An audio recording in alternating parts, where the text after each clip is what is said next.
ये राजू भैया बनकी की धरोहर से आप सपा के सच्चे सिपाही हैं। आपके ओर से 51 रुपया भैया के चरणों पर लगी प्रणाम, आशीर्वाद प्रतीक्षा रही और सकल पंच के पलक की प्रणाम। यह सवरिया जय बजरिया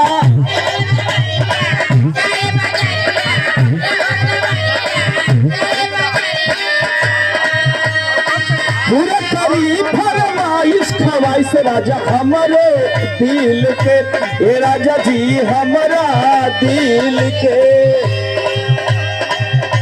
ना होके कंट्रोल ईमान जाला डोल,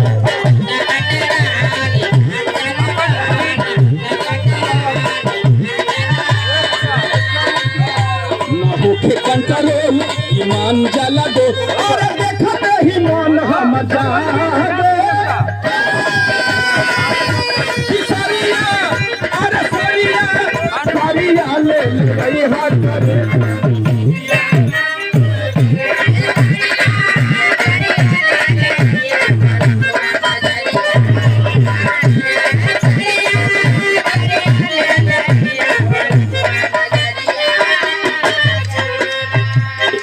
ये बनकी के माटी से आप संतोष